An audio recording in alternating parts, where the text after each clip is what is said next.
Hello, everyone. Great to be invited to this AmCham webinar and talk about something as important as learning and development. My name is Rebecca, and I'm a digital marketing manager at a company called Learnifier. And so why are we here and speaking today?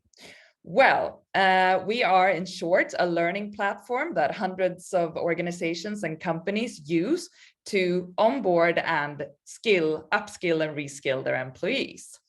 So we are sort of the Spotify, I say, of learning. We don't create the content ourselves, but we host the content. So the companies are the creators and we are the platform. And today we work with around 320 companies and organizations, both from the private and public sectors. And we are a Swedish company, but we work with companies in a global market. And not yet Antarctica, we haven't reached. I don't think you've managed to do that either, Drusilla, yet, right? So we are an ed tech company that stands for educational technology. And this is really a collective word for all the tools that help enhance and strengthen learning in different ways. And the forums of change are the users of technology. They're using that to increase their offering, improve their offering, and also help their customers transform. And now we are going to be looking at the other side of the spectrum, which is the technology itself. And as Peter mentioned, EdTech is right now one of the fastest growing tech segments in the world, with around 16% growth year on year, which is predicted. So why is this? What is it that's driving this incredible need for EdTech? There are big global forces out there. I'm sure we are all aware of them, but let's just briefly look at them right now and see what is out there. So first of all, new technology and digitization.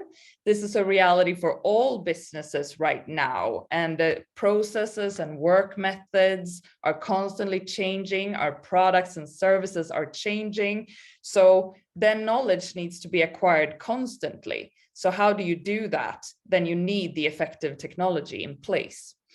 You have remote and hybrid work, the pandemic that's changed forever how we work. And today, most companies are in a hybrid reality.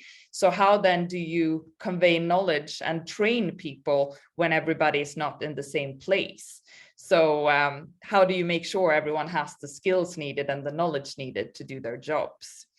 We have new laws coming, like, for example, when we had the whole GDPR transformation, you needed to make sure that everyone in your organization complied with this. So how do you get that information out to everyone in global or big organizations? You have the different generations coming into the workplace, the tech savvy, digital, they come with expectations of the workplace. Like, for example, when you look at the talent surveys, what is most appreciated, what is it that talent are looking for when they look for new employers? Then professional and personal development ranks very high. So then you need to have that technology to do that, to keep your talents. And then there are shorter employee life cycles. We stay for a shorter period of time in general compared to just a few years ago. So again, with the talent development, so how do you make them want to stay for longer in your organization? And of course, globalization that Drusilla was talking about as well. You know, we work globally, we have customers globally. So how do we transfer knowledge and train from a distance? And what do we then see at Learnifier? Which are the areas that companies and organizations are looking at right now? What is it that they focus on? Well, the first area is onboarding. Then you have the upskilling, and then you have reskilling.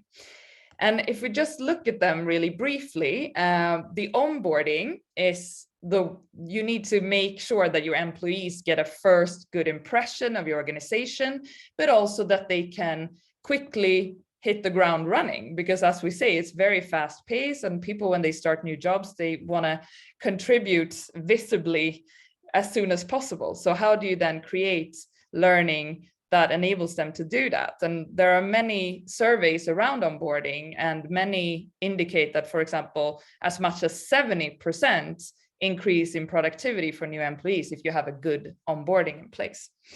And the second area is upskilling. Once you have your people on board, you need to make sure that they always have the best knowledge and the best tools to do their jobs in a good way. And then you need to create a digital environment for your employees to have that opportunity. You have to make learning easy and have it up to date, because you can't send people to classroom trainings all the time, or even live online trainings. You need to provide those forums for them to get their knowledge. And the third area, which is called reskilling, that is basically that you add more knowledge for people to be able to move into new roles, either because they themselves want to move across different areas in the company, or because you simply need people to move into new roles. And preferably it's a combination of both. But then again, new skills will be necessary. So how do you then create that environment for that? So then what is the future of learning and development? Well, that is a $1 million question, right? So before we go into that, let's just ask a rhetorical question. So if you want to go and buy a new sofa, then where do you turn first? Most likely it's Google, right? And then do you have a Google equivalent of Google in your organization? Does it exist? Does knowledge exist? Is it easy to access it? Will you get suggested content based on what you're searching for? Or is it more that you have a mix of Zoom or Teams recordings and files on Google Drive, or combined with some information on the intranet and spread out like that? So that is the question. And then we come into a term that is now being very much talked about, which is LEFOV, or learning in the flow of work. And that refers to actually continuous learning, that our employees, they will need to get access to knowledge in the flow of their daily jobs, sharpen their skills, gain new knowledge whilst going about their daily jobs. And that sort of eliminates the need to actually carve out time, because we know that the whole business day-to-day, the whirlwind, that will always take precedence, rather than, oh, I'll sit down and learn this later.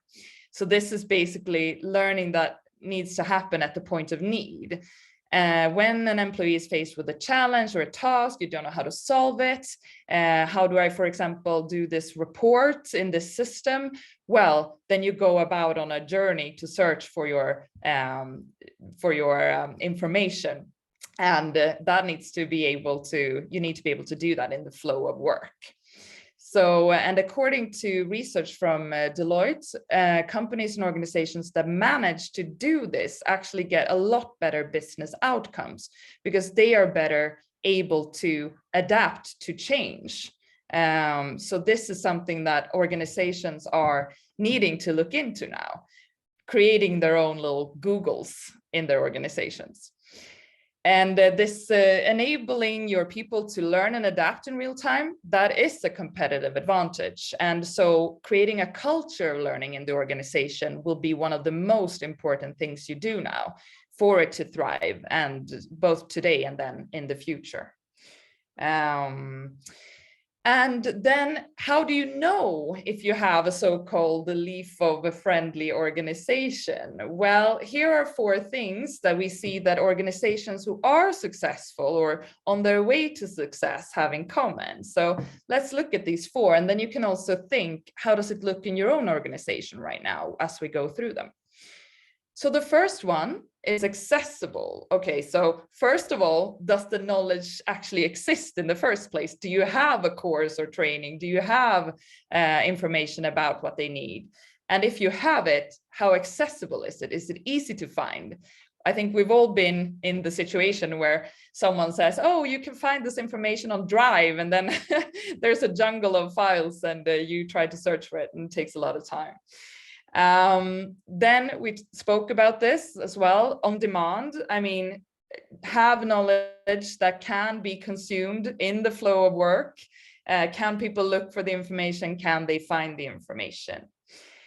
We're also seeing a lot of customization of learning content. It's no longer the same size fits all, if you say that.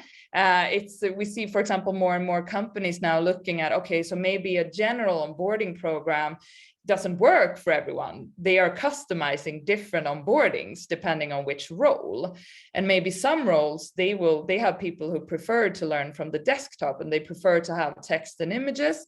And then you have other roles that may, the target group may want to learn micro content on their phones. So now we're looking at, we're seeing companies customize to get the content right out there.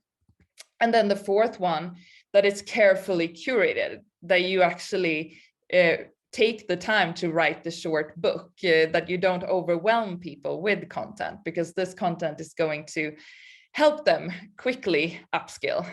So you need to actually think about the wealth of information in this as well. And at Learnifier, we talk about the Netflix era of learning. So basically Netflix learning, or any other streaming platform if you prefer. But it's this whole thing about delivering the right content to the right people at the right time. And to do this, it's not enough to just have content and put it in the technology. That would be a very nice scenario, and just hope that people will want to learn on their own and that. But you also need to work with culture. And I know Drusilla is very familiar with this. You work with organizational change. So you need to work with the culture and leadership, and making sure that the organization adapts this mindset. A lot of organizations tell us, for example, that people are like expecting, okay, so tell me what to learn and I'll learn it. But now we can't really have that. We need to switch it so that the individuals and the companies are taking responsibility for their own learning and development. But if you want them to do that, then you have to create that environment using technology. So it's a whole, it's a work that needs to be done simultaneously.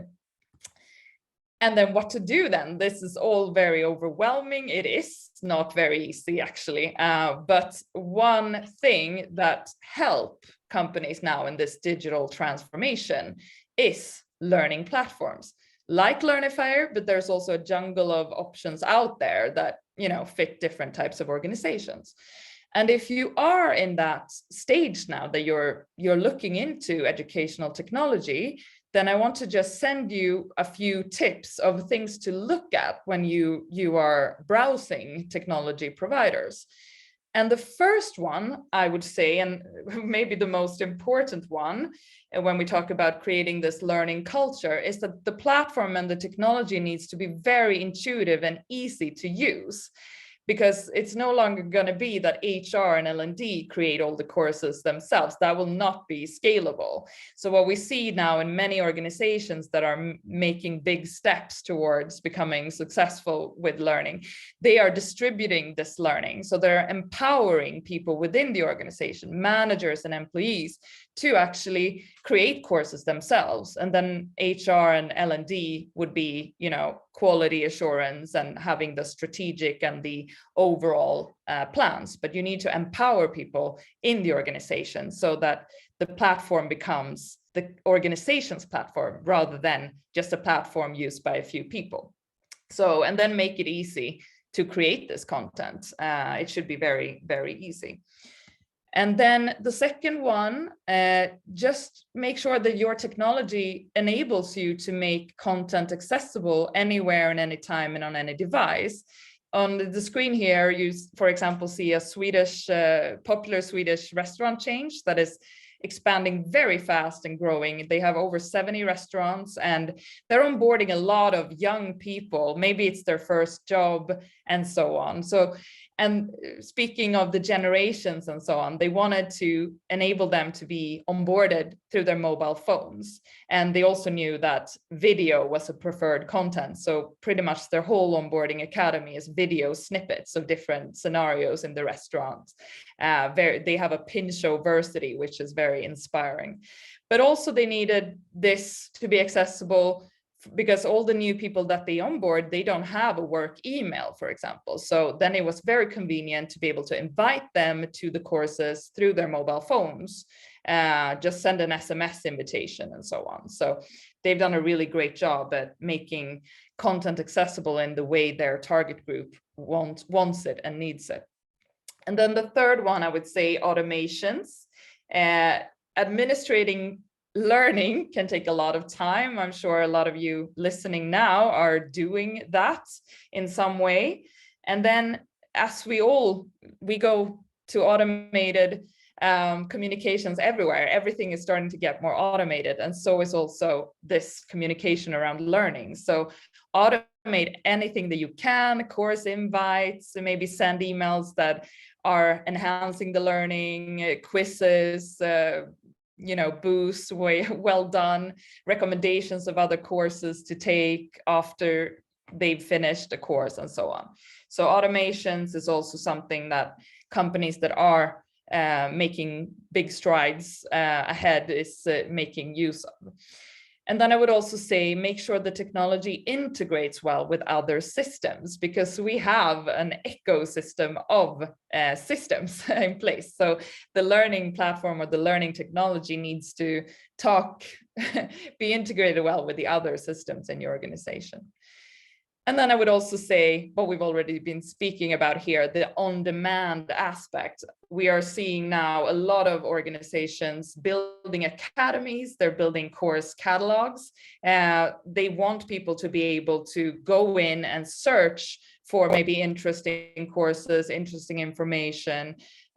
Many of them are keeping their whole course catalogs open so that anyone can go in. Even if I'm not a project manager, I can go in and see what does it mean to be a project manager in this organization.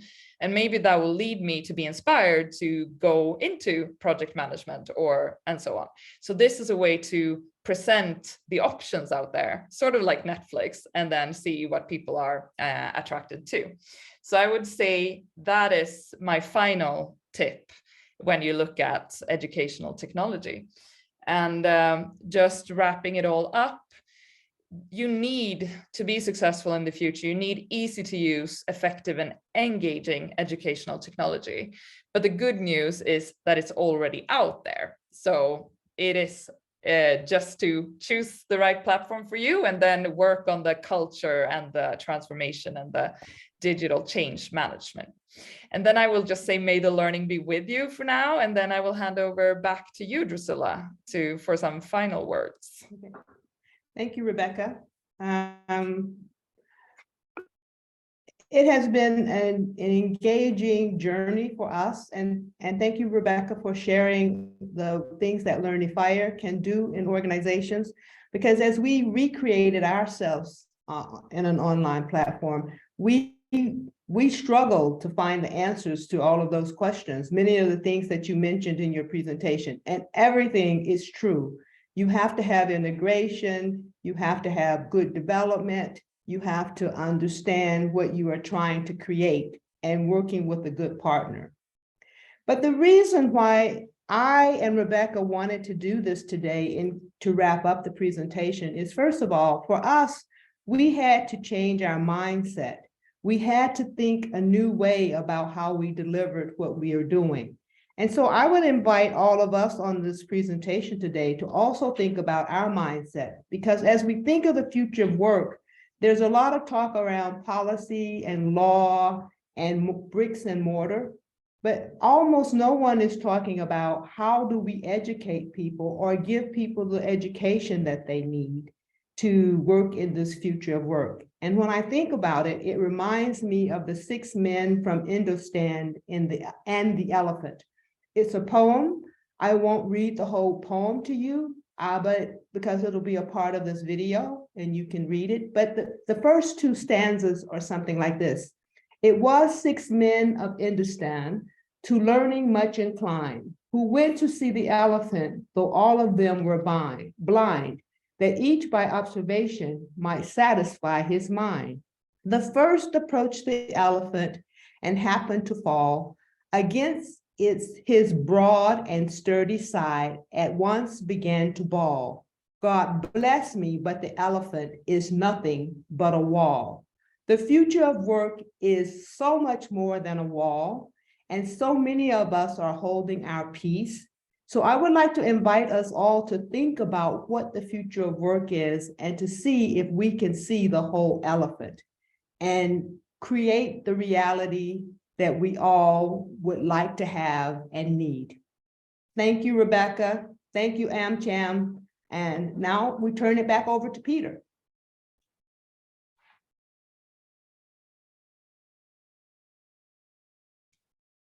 You are on mute, Peter. Thank you. It's having problems unmuting, not uncommon.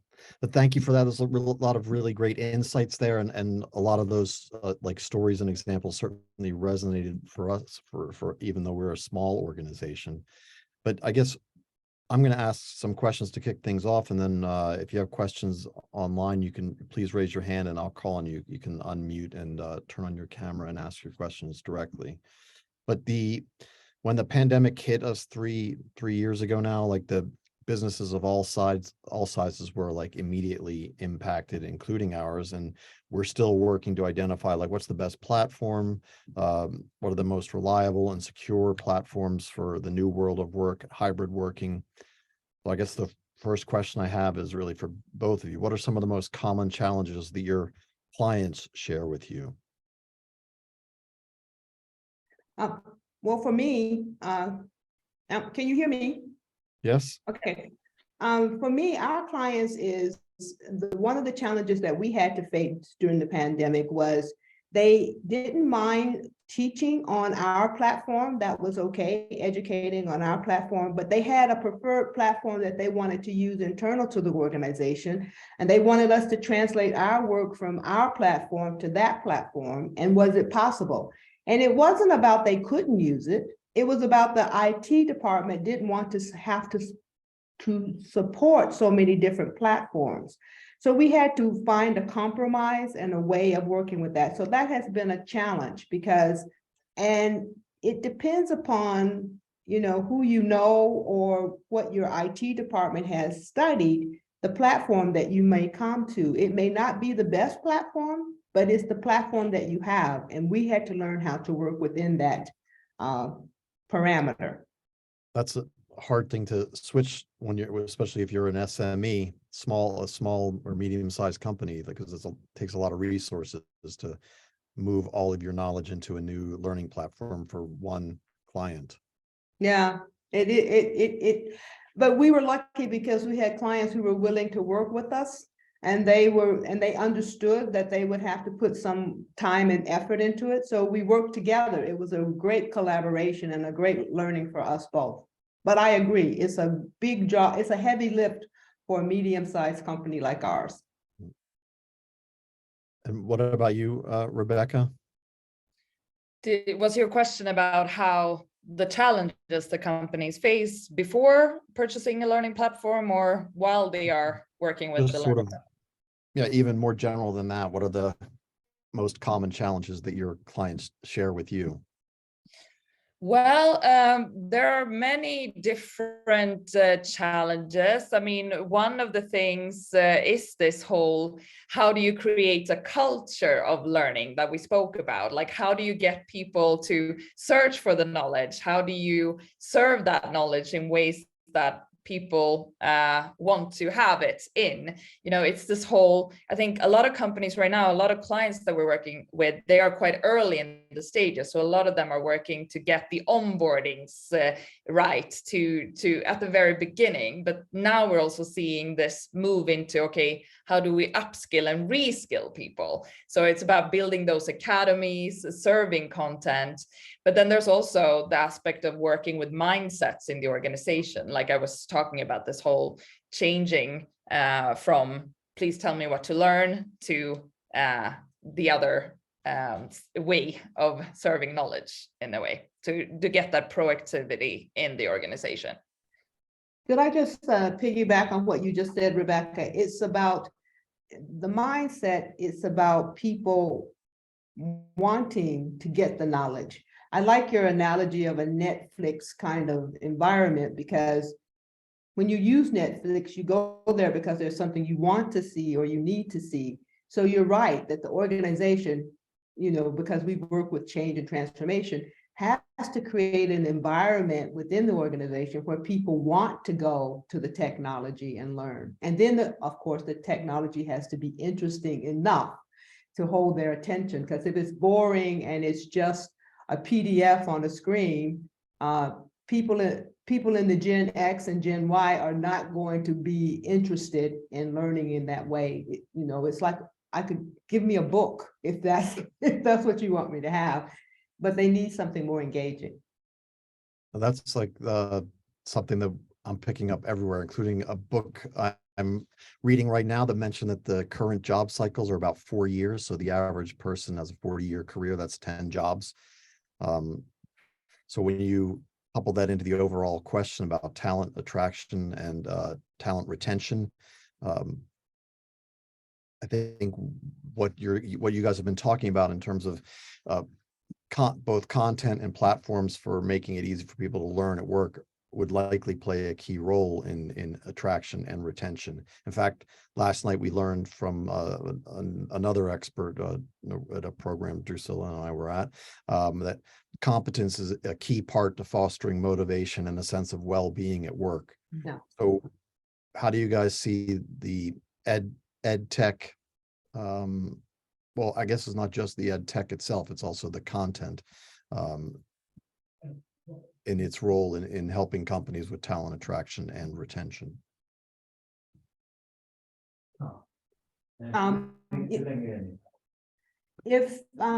If I could just say, sorry, someone just walked into my conference room. It's also about sustainability, Peter. It's about people. When you hire people nowadays into an organization, many of them want also to have to feel that they can get the knowledge quickly. So then that helps to create some sort of sustainability. And what I like about what Rebecca is sharing with Learnifier is that there's more than one way. It's the elephant again. There's more than one thing that a company should be offering. So that, I think, I'm sorry I got interrupted, so I hope that I didn't lose my train of thought, but that's what I think is important to sustain the sustainability of keeping people longer than the 4-year life cycle if they are interested and engaged. And as Rebecca said in her presentation, knowing that they can develop by taking a new course, by learning something new in the organization. I think those are key to keeping people in the organization.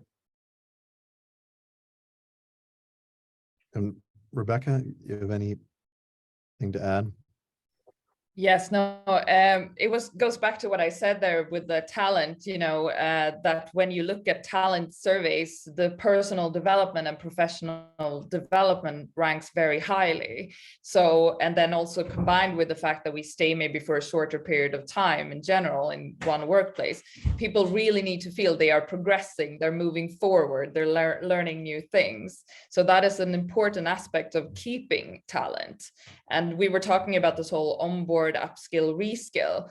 In an org, you want to make sure in your organization that you have development opportunities. You want to make sure that there's a way to not only move up to a management position, because you don't have an infinite amount of management positions, but also move them sideways. So if you work in marketing and you may want to go into customer success, then you need to help them do that, because otherwise you see that talent that don't feel they have those opportunities are much more quick to leave for another organization. So, and here's the technology will be supportive, but you also, of course, need to have a strategy and a plan in place to do that. But definitely you need the technology so they can access the information and develop. So, and we talked about this whole learning in the flow of work as well. Yeah, and I have some questions around that as well, like the learning in the flow of work concept, which is a new one to me, as like although the idea of it resonates, as it makes sense that you do it while you're working, but what role does curiosity play, or the need to cultivate curiosity in employees? Or have you guys tried to tackle that in either of your roles, about, you know, how to foster curiosity, or even at the you have to kind of look for it, I guess, in the hiring process, and then once you have onboarded employees, you got to keep that alive so that they're always looking for, you know, the Google of their work, you know, to Google their questions about work so they can dive into these learning platforms. Just I don't know if you want to answer that, but I think it goes into this whole creating a culture of learning, working with the mindset. First of all, it's making sure that everybody knows where the knowledge is accessible and so on. That is always that aspect, but also working with the culture, making sure that, okay, so this is the type of culture we have, that we want to have, and like encourage that and work with this whole behavior change. I think it's important to talk about it in the organization, that we want to be a learning organization, and what does that mean to us then? And like, yeah, so I don't know if it answers your question, but I think it goes into this this culture aspect of it, and actually having that dialogue all the time. We can say at Learnifier, you either have a closed mindset or you have a growth mindset. And we talk about what that means. What is a closed mindset and what is a growth mindset? And how does that, you know, how does that visualize in behaviors? What concrete behaviors are growth mindset and closed mindset? So I think it comes down to having that discussion with your people in your organization. And then you have the technology that hosts the content, but the technology itself can't alone solve your organization's challenges. No. For more than 20 plus years, organizations there was a book written a while back called The Learning Organization. And the problem with the book is that it was difficult to read, but that's another story. But the problem with the book is that it didn't give people a roadmap as to how to create an organization. So in order to create a culture or an organization of learning, you have to first have a growth mindset. You have to celebrate and be happy and content when your employees are learning. And as a leadership team, you also have to think about, I'm going to lose some people because I'm going to train them up and then they're going to go to the next place. And is that okay? So it's an open growth mindset. And then you have to reward people who learn. And then how do they learn? Well, then you have to have live, regular meetings where people are meeting face to face. I couldn't think of that word right now. But you also have to have many opportunities through technology. The Google idea, the Netflix idea, some self-study courses, but also some instructor-led courses. That's the whole idea. And when I said sustainability, I meant a minute ago, I realized that people probably thought I was talking about environmental things. But what I'm really talking about is creating a sustainable learning culture in your organization.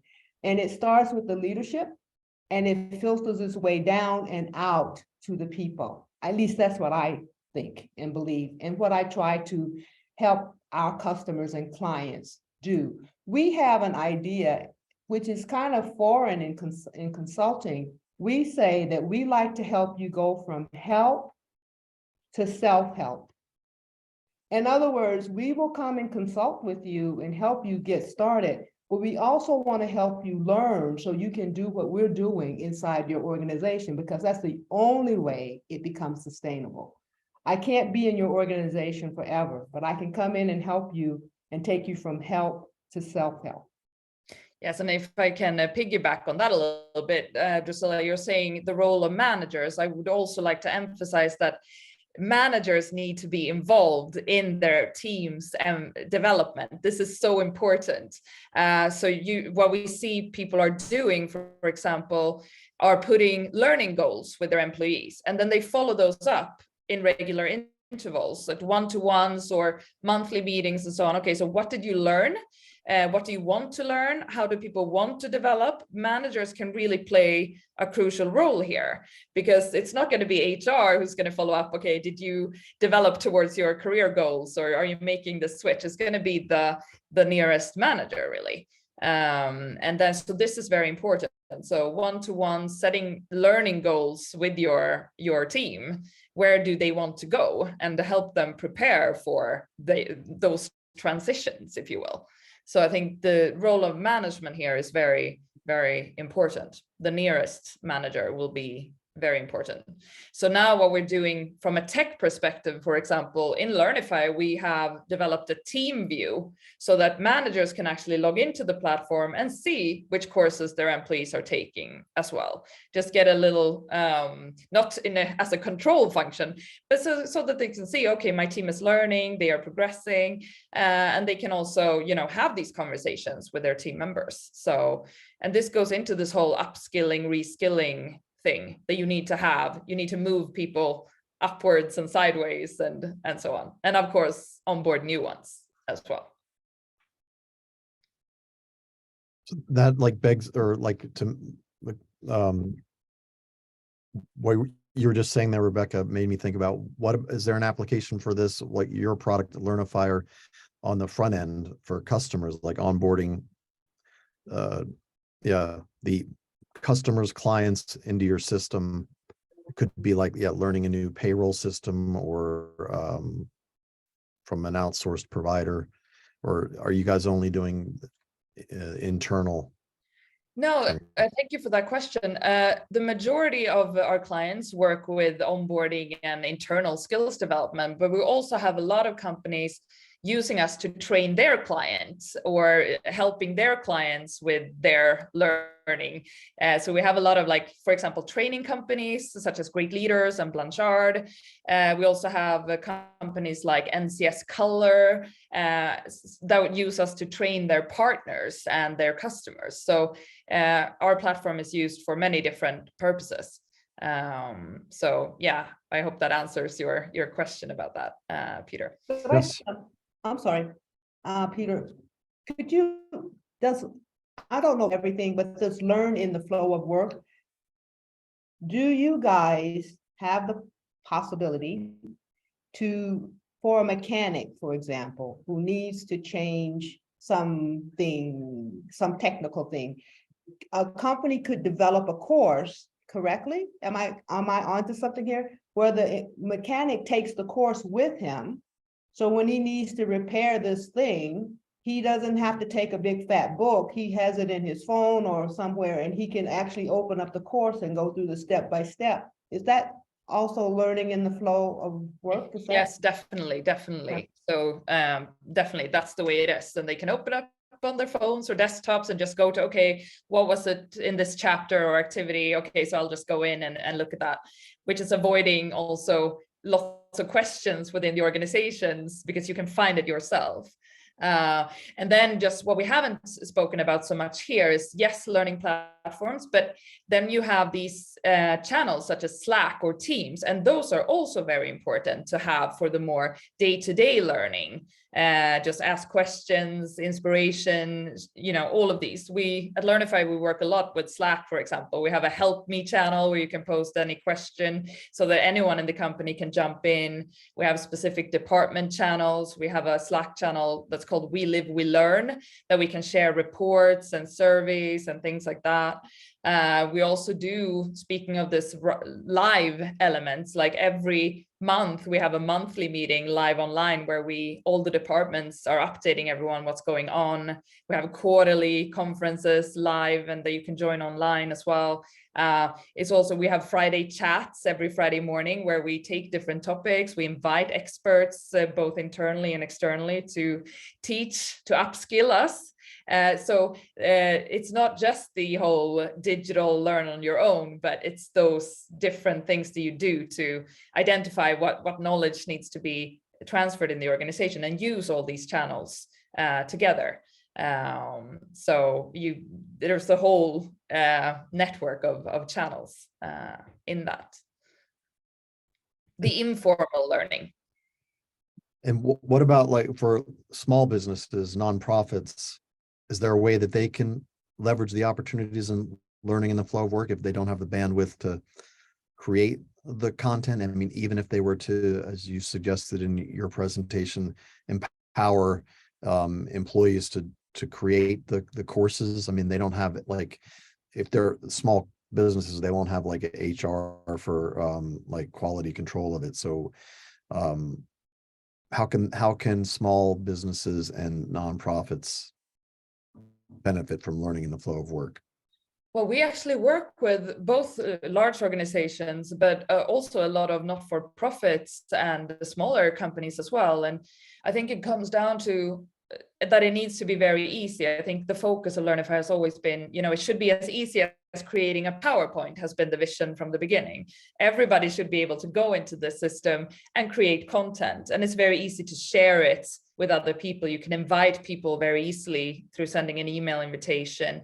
And then again, with this whole accessibility. So it's not very hard. Even if you don't have a learning an HR degree, anyone should be able to create this. And we have cases where, you mentioned the mechanic, Drusilla, where people, in very operational roles, they use Learnifier to do their own courses. And they are the ones that are, sitting with this expertise.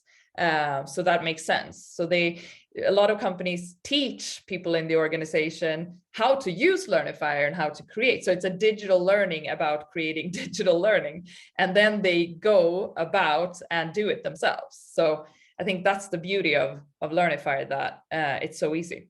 That has been crucial for us.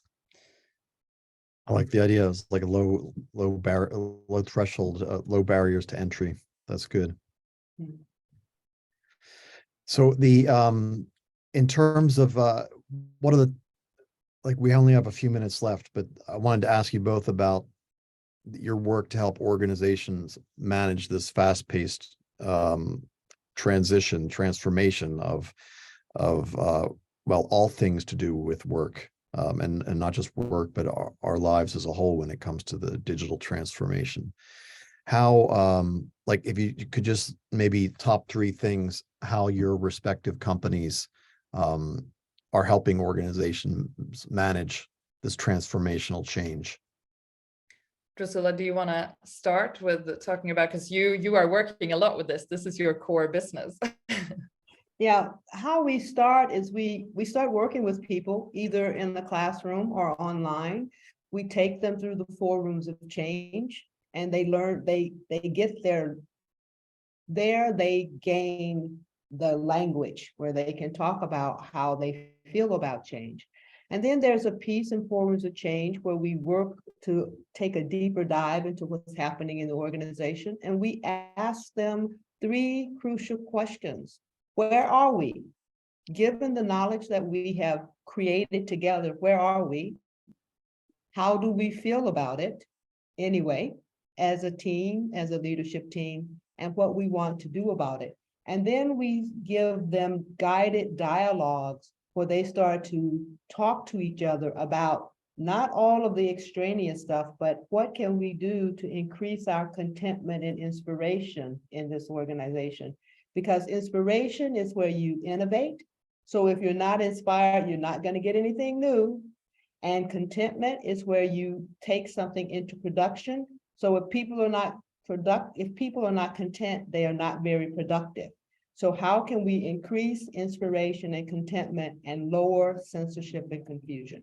And that's what we do. We tell people to do those things, because otherwise we have found that people will end up being stuck. And it's a very uncomfortable place, because they will start to play the blame game, and they will start to not be able to do the work that they need to do. It's like the opposite of the growth mindset, right? You have the very opposite of the growth mindset. Thank you. And what about you, Rebecca? Well, for us, it's, for example, first of all, before we even take on a customer, it's these conversations that we need to have with them, the transparency. It's always, are you ready organization-wise to take in this tool? Because if you're not, then you're probably not going to like enjoy our product, get value of our product. So we have a like very thorough discussion. Okay, what do you want this technology to do? Do you have the organizational resources in place? I mean, usually there's a lot of different roles, the IT manager, the business development manager, the HR manager, just making sure that you have that. Okay, so you're ready now. What do you know what you're going to do? Is there a project plan? Just making that thorough work to help them succeed. And then also once they've decided to go with us, then we have a thorough onboarding. So we hold their hand up until they launch their first course and so on. And as I mentioned before, a lot of our clients right now, they're working very much on the onboarding side, and they've just recently started to dip their toes in the whole upskilling, reskilling. So we are there just trying to get them, you know, advice on, okay, how do you create an engaging onboarding? How do you get it out in the right ways? How can you automate things in the onboarding? So it's kind of specific from a technology perspective. How does this help you do the things that you want to do? And then we have also extra services, which is more about, you know, consulting how people should create pedagogic content and so on. But basically now helping them to get clear on what they want to do with the technology, make sure they have the resources, and then holding their hand through it. So I think that is the way we go about it right now. Great, thank you. And you did it like ended right at the hour, so thanks. But this has been a really interesting conversation, a lot of learning. So I appreciate you guys taking the time to share your expertise. And this is, we see this as an ongoing conversation, I think, when we talk about our future of work committee, and even beyond that. So we're going to keep an eye on how things develop here. Thank you all for joining us today. Thank you. Thank you so much. Thank you so much.